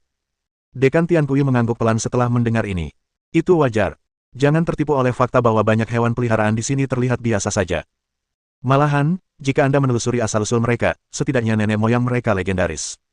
Setidaknya level legendaris. Li Qian tidak terkejut dengan kata-kata Dekan Tiankui. Padahal, ia sudah menganggap kalau hewan peliharaan tersebut merupakan keturunan dari hewan peliharaan legendaris atau bahkan setingkat dewa. Sekarang, mendengar kata-kata Dekan Tiankui hanya menegaskan hal ini.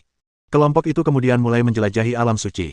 Tiba-tiba, Li Qian teringat sesuatu dan bertanya kepada Dekan Tiankui, Dekan Tiankui, apakah hewan peliharaan Feizu, naga alam suci, juga terkait dengan alam suci? Seharusnya begitu. Setahu saya, ada lembaga penelitian teknik mesin yang sangat terkenal di alam rahasia wilayah suci ini. Ketika Li Qian menyebut naga wilayah suci, Dekan Tiankui tidak terkejut. Ia tidak terlalu banyak berpikir dan langsung menyatakan informasi yang ia ketahui. Setelah mengatakan itu, dia menambahkan beberapa tebakan, naga domain suci seharusnya berasal dari sana. Tanpa jeda, ia melanjutkan, lagi pula, aku sudah melihat cukup banyak naga domain suci jenis ini di alam rahasia domain suci ini. Mereka mungkin tidak sekuat Feizu, tapi setidaknya mereka sudah mencapai level legendaris. Sepertinya mereka bahkan menjadi penjaga di sini. Mendengar ini, Li Qian langsung mengacungkan jempolnya tanpa ragu. Cek cek cek, hewan peliharaan mekanik legendaris sebagai penjaga, aku hanya bisa bilang, plus yang hebat. Faktanya, setelah mendengar ini, tidak hanya Li Qian, tetapi juga Duan Kong, Luo Xiki, dan Pei Yuan merasa agak tidak percaya. Setelah melirik semua orang dan melihat bahwa percakapan telah dimulai, Dekan Tiankui memutuskan untuk mengungkapkan lebih banyak informasi. Berdasarkan apa yang saya ketahui, naga-naga Holy Domain ini bukan sekadar penjaga, tetapi juga harus berfungsi sebagai pasukan pendukung cadangan. Apa maksudmu? Li Qian bingung mendengar ini dan tidak tahu harus berbuat apa. Kemana pasukan pendukung cadangan akan pergi? Jika mereka adalah pasukan pendukung cadangan, mengapa tidak menempatkan mereka langsung di dalam kota dimensi? Li Qian benar-benar bingung, jadi dia memutuskan untuk berhenti memikirkannya dan memfokuskan perhatiannya pada Dekan Tiankui. Dekan Tiankui tidak langsung menjawab pertanyaannya, tetapi tiba-tiba mengemukakan apa yang baru saja terjadi. Tahukah Anda mengapa kami dapat kembali seketika dari reruntuhan obsidian di Blackwater Abyss? Bukankah itu karena susunan teleportasi spasial berskala besar yang melintasi 3 tingkat bidang dimensi? Li Qian sedikit bingung, dan dia memberikan jawaban berdasarkan pemahamannya sendiri. Ya dan tidak. Dekan Tiankui menggelengkan kepalanya, ekspresinya serius, lalu melanjutkan penjelasannya. Susunan teleportasi spasial berskala besar yang mencakup 3 tingkat bidang dimensi hanyalah salah satu alasannya. Dia melihat sekelilingnya, lalu berkata penuh arti, ada alasan lain, yang berhubungan erat dengan alam rahasia itu sendiri. Alam suci sungguh istimewa. Melihat Li Qian tetap diam, masih bersikap mendengarkan dengan saksama, tambahnya. Apa istimewanya? Kata-kata Dekan Tiankui langsung menggelitik rasa ingin tahu Li Qian, dan dia tidak sabar untuk bertanya. Kamu harus tahu bahwa alam rahasia sebenarnya adalah ruang kecil yang diciptakan secara independen. Dekan Tiankui meletakkan dasar dengan sebuah pernyataan, lalu melanjutkan, untuk memastikan konsentrasi energi luar biasa di dalam alam rahasia, dalam keadaan normal, semakin dalam alam rahasia tersebut berada di bidang dimensi, semakin baik. Tentu saja, ini tidak mutlak, dan semakin dalam Anda memasuki suatu dimensi, semakin sulit untuk membukanya. Setelah meletakkan dasar-dasarnya, ia langsung mengungkapkan alasan sebenarnya mengapa alam suci itu istimewa. Alasan saya mengatakan alam suci itu istimewa adalah karena alam ini tidak diciptakan dalam satu bidang dimensi saja, melainkan mencakup seluruh tingkat kelima bidang dimensi tersebut. Li Qian tertegun sejenak setelah mendengar penjelasan ini, tetapi kemudian ia segera menyadari, itulah sebabnya memasang susunan teleportasi adalah satu-satunya cara untuk mencapai reruntuhan obsidian di jurang air hitam secepat itu. Ya, Dekan Tiankui mengangguk. Selain itu, guru-guru senior di alam rahasia domain suci juga dapat memanfaatkan situasi khusus ini untuk menggunakan kekuatan dahsyat mereka menembus penghalang spasial alam rahasia dan dengan cepat turun ke sebagian besar wilayah dimensi tingkat pertama hingga kelima. Naga suci legendaris yang terstandarisasi ini adalah salah satu kekuatan yang mendukung berbagai dimensi. Aku mengerti. Li Qian tiba-tiba tersadar, kilatan keterkejutan terpancar di matanya. Dia tahu bahwa Universitas Penjinak Binatang Sanbar miliknya juga memiliki wilayah rahasia seperti itu, jadi dia bergumam dalam hati, 8 universitas benar-benar telah berusaha keras untuk melindungi para petualang. Namun, begitu ia selesai berbicara, Dekan Tiankui menggelengkan kepalanya dengan ekspresi aneh. Ini bukan tentang melindungi para petualang, melainkan melindungi para petualang dengan potensi tinggi. Ini. Li Qian tertegun sejenak ketika mendengar kata-kata Dekan Tiankui yang tampaknya ringan tetapi sebenarnya sangat berat. Kata-kata ini tidak dapat direnungkan terlalu dalam, karena memikirkannya saja sudah menakutkan. Sementara pasukan tempur tingkat tinggi di alam suci memang memberikan dukungan ke berbagai bidang dimensi, target dukungan ini adalah para penjinak binatang yang potensial. Bagaimana dengan para penjinak binatang yang memiliki potensi rata-rata, atau mereka yang bukan dari Universitas Penjinak Binatang? Jawabannya agak kejam, tetapi sebenarnya tidak perlu dikatakan. Tidak ada yang bisa kita lakukan. Kekuatan kita terbatas. Dekan Tiankui tahu bahwa suasana hati Li Qian sedang tidak baik. Bahkan, ia sendiri sedang tidak enak badan saat mengatakan ini. Ia mendesah pelan dan mengungkapkan kesulitannya. Li Qian tidak tahu harus berkata apa. Setelah beberapa saat, ia menggelengkan kepala dan mendesah, ini sungguh kenyataan yang kejam namun beruntung. Di sampingnya, Pei Yuan juga tampak sangat tercengang. Duan Kong dan Luo Xiki, di sisi lain, tidak terlalu terkejut karena mereka mengetahui beberapa detailnya. Bab 729. Setelah diam-diam menerima sisi kejam namun beruntung dari dunia ini, kelompok itu meneruskan pengembaraannya di alam suci. Jelas sekali bahwa suasana untuk berjalan-jalan jauh lebih buruk daripada saat pertama kali dimulai. Li Qian kadang-kadang menemukan beberapa hal yang berhubungan dengan alam rahasia domain suci, tetapi tidak terlalu penting untuk mengobrol dengan Dekan Tiankui dan yang lainnya. Akan tetapi, jelas bagi siapapun bahwa dia tidak terlalu tertarik. Ayo kembali. Diskusi Dekan Fei hampir selesai. Setelah sekitar setengah jam berjalan-jalan, Dekan Pan Bing tiba-tiba berbicara kepada Li Qian. Li Qian mengangguk. Kelompok itu tidak mengatakan apa-apa. Mereka diam-diam tetap diam dan segera kembali ke pangkalan induk Night Owl. Li Qian menatap kapal induk pangkalan Night Owl yang muncul kembali di pandangannya dan menghela napas panjang. Meski hatinya terasa berat, dia sebenarnya sudah bisa menerima segala sesuatunya sepenuhnya saat ini. Seperti yang dikatakan Dekan Tiankui, kenyataan memang kejam, tetapi inilah batas kemampuan mereka. Adapun tuntutan agar kedelapan pihak melaksanakan upaya penyelamatan secara setara, hal itu tidaklah mungkin dan tidaklah realistis. Kita baru berada di tahap awal krisis peradaban, dan masih ada ruang untuk bermanuver dan bertahan. Ketika krisis peradaban benar-benar tiba, hanya segelintir penjinak binatang tingkat tinggi yang akan mampu mengambil alih dan menjadi tulang punggung. Dapat dimengerti bahwa 8 organisasi besar kini mencurahkan seluruh upaya mereka untuk melatih dan memastikan keselamatan mereka. Lagi pula, dari sudut pandang rasional, ini adalah pendekatan yang paling masuk akal. Akan tetapi, memikirkan begitu banyak petualang yang memiliki kesempatan untuk diselamatkan, hanya untuk binasa di alam dimensi, masih membuat seseorang merasa agak enggan. Saat kembali, Fei Yue melihat Li Qian dan berjalan tanpa ragu, berdiri di belakangnya. Apakah semuanya sudah selesai? Meskipun dia sudah menebak sebagian situasinya, Li Qian tetap bertanya. Fei Yue mengangguk, tanpa mengatakan apapun lagi. Dia berdiri di belakang Li Qian seperti seorang valkyrie atau pengawal wanita, dan dilihat dari bentuk tubuhnya yang berlebihan, dia memang menyerupai salah satunya. Melihat ini, Li Qian melihat sekeliling tetapi tidak memberikan penjelasan. Dalam pandangannya, karena adanya kontrak jiwa, bahkan jika hubungannya dengan Fei Yue agak canggung sekarang, kemungkinan besar itu akan berkembang menjadi sesuatu seperti hubungan Wu Yu, seorang wanita dari klan bersayap, dan Mo Ziyu. Dalam kasus seperti itu, lebih baik tidak mengatakan apa-apa, jangan sampai menjadi bumerang dan menghantam wajah Anda di kemudian hari. Mengenai kesalahpahaman yang mungkin dialami sebagian orang, biarkan saja mereka salah paham. Bagaimanapun, Li Qian tidak peduli sama sekali. Diam-diam menerima sikap Fei Yue yang sengaja provokatif, Li Qian berjalan tanpa tergesa-gesa ke sisi Dekan Fei. Tidak perlu cara berbelit-belit seperti itu dengan Din Fei. Dalam pandangan Li Qian, meskipun ia dan Dekan Fei adalah guru dan murid, setelah menghabiskan begitu banyak waktu bersama, mereka tidak berbeda dengan orang tua dan junior dalam sebuah keluarga.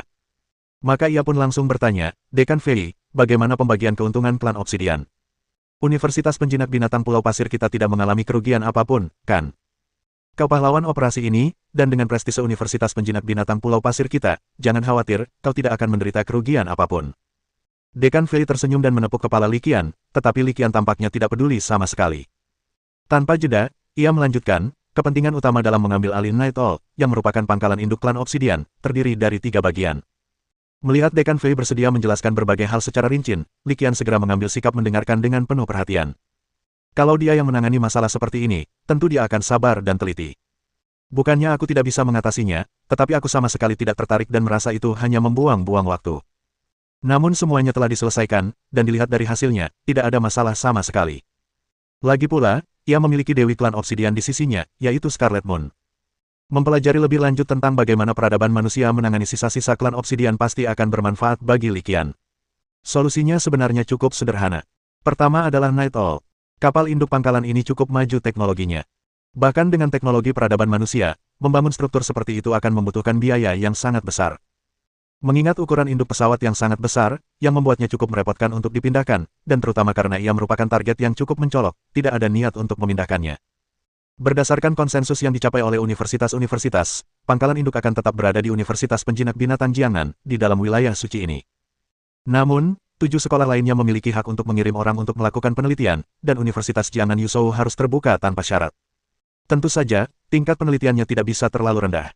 Jika tidak, Universitas Penjinak Binatang Jiangnan juga tidak akan menyukai seringnya masuk dan keluar dari alam suci. Kedua, ada informasi di dalamnya. Bagian aset ini relatif mudah ditangani. Setiap sekolah dapat membuat salinannya. Tak seorang pun akan tidak setuju dengan ini. Akhirnya, ada 100.000 embrio klan Obsidian. Perlu dicatat bahwa 100.000 embrio klan Obsidian ini bukanlah suatu beban. Sebaliknya, mereka adalah aset yang cukup besar. 100.000 anggota klan Obsidian, dibesarkan dan dirawat, masing-masing ras yang unik, dapat memberikan manfaat yang sangat besar bagi beberapa penjinak binatang manusia paling berbakat jika dimanfaatkan dengan benar. Ambil contoh, wanita bersayap Wu Yu dan Mo Ziyu. Dalam arti tertentu, ini seperti kode curang untuk Li Qian, yang sangat memperluas slot kontraknya. Ya, di mata para pemimpin sekolah, 100.000 anggota klan Obsidian ini memiliki nilai yang tak terukur, meskipun mereka hanya digunakan sebagai dermaga ekspansi untuk slot kontrak. Akhirnya, berkat kontribusi Li Qian dalam operasi ini, Universitas Penjinak Binatang Sasu menerima 20.000 embrio. Kontribusi Universitas Penjinak Binatang Jiangnan juga signifikan, dan mereka juga menerima 20.000 kredit. 60.000 embrio yang tersisa dibagi di antara 6 kelompok yang tersisa. Alokasinya tidak merata, dengan Universitas Penjinak Binatang Kyoto dan Nakakai mengambil bagian yang lebih besar, sementara Universitas Penjinak Binatang lainnya mengambil bagian yang lebih kecil. Li Qian tidak terlalu peduli dengan rincian kecil alokasi tersebut, dan Dekan Fei hanya menyebutkannya dengan santai. Setelah semua sumber daya dialokasikan, kepala semua sekolah akhirnya memusatkan perhatian mereka pada Zero. Zero adalah ahli pikiran mekanik dari peradaban Obsidian era ketiga, dan kemampuan mekaniknya agak berbeda dengan era ini. Akan tetapi, meskipun ada beberapa perbedaan dan Zero tidak dapat lagi mengontrak hewan peliharaan tipe mekanis lainnya, kekuatan tempur fisiknya sendiri sudah cukup dilebih-lebihkan. Ia dapat dianggap sebagai penjinak binatang mekanik tingkat dewa. Dari perspektif ini, nilainya tidak dapat diabaikan lagi. Namun, mengingat Zero bukanlah benda mati melainkan makhluk hidup yang memiliki pikiran dan kesadarannya sendiri, para pemimpin sekolah akhirnya memutuskan, setelah berdiskusi, untuk menghormati pendapatnya. Universitas Penjinak Binatang Jiangnan dan Universitas Penjinak Binatang Sazu sangat gembira dengan hal ini. Karena kedua sekolah tersebut masing-masing memiliki pangkalan induk Night Owl dan Dewi Klan Obsidian, kemungkinan Zero memilih kedua sekolah ini secara teori adalah yang tertinggi. Ternyata, perhitungan mereka benar, karena Zero memang memilih antara kedua sekolah tersebut. Aku akan pergi bersamamu. Ling berjalan mendekati Li Qian dan berkata tegas. Li Qian tahu bahwa alasan Zero mengikutinya adalah karena Fei Yue, tetapi dia tidak peduli. Ia mengulurkan tangannya, senyum ramah tersungging di wajahnya. Senior Zero, selamat datang di Universitas Penjinak Binatang Pulau Pasir. Aku jamin kau tidak akan menyesali pilihanmu hari ini. Melihat ini, senyum Dekan Fei menjadi sangat jelas. Pada saat itu, dia merasa bahwa Li Qian adalah bintang keberuntungan di sekolah mereka. Bukan hanya penelitian mereka sendiri yang meningkatkan fondasi sekolah, tetapi juga benar-benar meningkatkan jumlah individu hebat di sekolah. Perlu dicatat bahwa bahkan di antara 8 kekuatan besar, mereka yang berada di tingkat dewa sangatlah langka. Setelah memotong kue dan membagikan hasil rampasan, semua orang meninggalkan Universitas Penjinak Binatang Jiangnan tanpa berlama-lama lagi, menggunakan susunan teleportasi untuk berangkat. Tidak seperti yang lainnya, Li Qian tidak segera kembali, melainkan bersiap pulang untuk mengunjungi keluarganya. Setelah datang ke kota Nandu, rasanya kurang masuk akal jika tidak pulang dan berkunjung. Setelah menelepon orang tuanya, Li Qian tiba di kota Yunlan melalui susunan teleportasi pagi itu. Tanpa berlama-lama di kota Yunlan, mereka kembali ke kota Lingsui pada sore itu juga. Kota ini memang kecil, tapi unik. Setibanya di kota Lingsui, Ling merasakan sesuatu, lalu ekspresinya tiba-tiba berubah. Apa yang aneh dari ini? Tanya Li Qian bingung. Zero menjawab, saya merasakan aura pada level yang sama. Tingkat yang sama. Bukankah itu keilahian? Mendengar ini, ekspresi Li Qian berubah drastis. Ternyata ada dewa di kota Lingsui. Kamu harus tahu, ini kampung halamanku, markasku. Masih belum diketahui apakah makhluk setingkat dewa ini kawan atau lawan. Kalau mereka teman, ya bagus saja. Tapi kalau mereka musuh, akibatnya tidak akan terbayangkan. Tepat ketika Li Qian kebingungan dan hendak meminta Zero untuk mencari ahli tingkat dewa yang bersembunyi di kota Lingsui, Dekan Pan Bing tiba-tiba angkat bicara, jangan khawatir, senior tingkat dewa ini adalah salah satu dari 8 orang hebat kita. Mendengar ini, Li Qian melirik Dekan Pan Bing dengan curiga. Fakta bahwa ia berbicara pada saat ini kemungkinan besar karena ia menerima pesan telepati dari seorang senior tersembunyi setingkat dewa. Lebih jauh lagi, apa yang dikatakan Dekan Pan Bing tentang 8 kelompok utama cukup menarik. Jika senior tingkat dewa yang bersembunyi di kota Lingsui ini berasal dari Universitas Penjinak Binatang Sazu, Dekan Pan Bing tentu tidak akan merahasiakannya. Skenario yang paling mungkin adalah bahwa tokoh senior yang bersembunyi di kota Lingsui ini memang berasal dari salah satu dari 8 universitas besar, tetapi bukan dari Universitas Penjinak Binatang Sazu. Ini sebetulnya cukup tidak biasa. Jika dia adalah senior dari Universitas Penjinak Binatang Sazu, itu dapat dimengerti, karena tujuannya bersembunyi di kota Lingsui kemungkinan besar untuk melindungi keselamatan orang tuanya. Mengingat statusnya saat ini di Universitas Penjinak Binatang Sazu, bukan tidak mungkin baginya untuk menerima perlakuan seperti itu. Namun, berdasarkan spekulasi saat ini, senior ini kemungkinan berasal dari salah satu dari 7 kelompok utama lainnya. Makna yang lebih dalam di balik ini patut direnungkan. 7 lainnya, atau lebih tepatnya, Universitas Penjinak Binatang Jiangnan, karena kota Lingsui termasuk dalam provinsi Jiangnan, menjadikan Universitas Penjinak Binatang Jiangnan sebagai kandidat yang paling mungkin. Mari kita asumsikan senior tingkat dewa ini berasal dari Universitas Penjinak Binatang Jiangnan. Lalu ada pertanyaan yang harus dipikirkan Li Qian. Mengapa? Mengapa Universitas Penjinak Binatang Jiangnan mengirim seorang penjinak binatang tingkat dewa untuk tinggal menyendiri di kota Lingsui? Untuk melindungi orang tua mereka. Tidak mungkin. Memikirkan hal ini, dugaan yang sangat mungkin muncul dalam pikiran Li Qian. Kota Lingsui tidak biasa, dan ada kemungkinan besar perubahan besar akan terjadi di masa mendatang. Alasan mengapa penjinak binatang tingkat dewa ini mengasingkan diri di sini kemungkinan besar untuk mempersiapkan diri menghadapi kejadian yang tak terduga ini. Memikirkan hal ini, dia tidak dapat menahan perasaan khawatir yang amat dalam. Karena mereka senior dari 8 besar, tidak perlu khawatir lagi. Meskipun ia memiliki dugaan samar di dalam hatinya, Li Qian tidak mengungkapkannya. Ia mengangguk ke arah Zero tanpa bersuara. Ling menerima sinyal dari Li Qian dan berhenti khawatir, secara bertahap menurunkan kewaspadaannya. Faktanya, bahkan saat pertama kali mendarat di kota Lingsui, dia tidak terlalu khawatir. Tetap waspada hanyalah reaksi naluriah. Ada seorang penjinak binatang tingkat dewa yang tersembunyi di kota Lingsui. Jika pihak lain tidak secara aktif melepaskan auranya, dia tidak akan bisa mendeteksinya dalam waktu singkat. Alasan mengapa penjinak binatang tingkat dewa ini, yang bersembunyi di kota Lingsui, secara aktif melepaskan auranya kemungkinan besar adalah untuk menyapa dan mengungkapkan identitasnya. Ini juga menunjukkan bahwa mereka kemungkinan besar adalah teman, bukan musuh. Perkataan Dekan Pan Bing hanya menegaskan hal ini. Kembali ke pangkalan budidaya Jiaoyang. Kedua tetua itu sangat gembira melihat Li Qian setelah lama tidak bertemu dengannya. Setelah bertukar sapa hangat, Ayah Li Cheng yang pergi memberi instruksi kepada kafetaria untuk menyiapkan lebih banyak makanan. Sementara itu, Han Yuying, sang ibu, mengalihkan perhatiannya kepada Wu Yu dan Mo Ziyu. Dia mengalihkan pandangannya ke Wu Yu dan Mo Ziyu, dan semakin dia menatap mereka, semakin puas dia jadinya. Dia cantik, memiliki bentuk tubuh yang bagus, dan tampak subur. Li Qian sama sekali tidak menyadari pikiran ibunya yang sebenarnya. Kalau tidak, dia pasti akan malu. Wu Yu dan Mo Ziyu sama-sama cantik dan memiliki bentuk tubuh yang bagus, itu terlihat jelas oleh mata telanjang, tetapi apakah mereka dapat memiliki anak hanyalah spekulasi liar. Kedua wanita itu adalah manusia dari ras khusus, dan kekuatan mereka telah mencapai tingkat kaisar. Mereka juga telah menjalin kontrak dengannya. Bukannya tidak mungkin, tapi kemungkinan mereka memiliki anak dengan mereka sendiri sangatlah rendah. Saya khawatir keinginan ibu saya tidak mungkin terpenuhi dalam jangka pendek. Sedangkan untuk gadis muda Sun Ruirui, jika dia berusaha sedikit lebih keras, peluangnya cukup tinggi. Seluruh keluarga berkumpul bersama dan menikmati makan malam yang meriah malam itu. Saat makan, Han Yuying, sang ibu, sesekali melirik Fei Yue.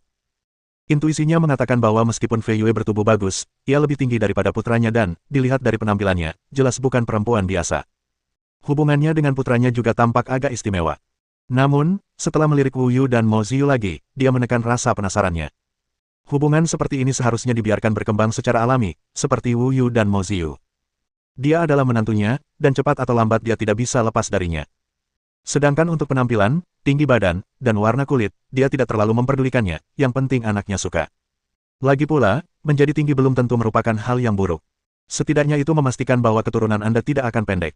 Makan malam mewah berakhir dalam suasana yang harmonis ini. Setelah makan malam, Li Qian mengajak Dekan Pan Bing berjalan-jalan di sekitar pangkalan budidaya Jiaoyang. Setelah menjelajah sebentar, dia langsung ke intinya, Din Pan, saya ingin bertanya tentang Gatreng. Mendengar ini, Dekan Pan Bing tersenyum, sama sekali tidak terkejut. Aku tahu kau tidak akan bisa menahannya lama-lama, tapi aku tidak menyangka kau akan bertanya saat ini. Karena kamu bertanya, sebaiknya aku memberitahumu sekarang. Lagi pula, kau telah diam-diam ditetapkan sebagai benih tingkat dewa oleh Universitas Penjinak Binatang Pulau Pasir kami. Benih dewa. Li Qian merenungkan kata-kata ini dan secara kasar memahami artinya. Bab 730. Di kota Linsui, Provinsi Jiangnan, di pangkalan budidaya Jiaoyang, setelah makan malam, Li Qian dan Dekan Pan Bing berjalan-jalan di dalam pangkalan.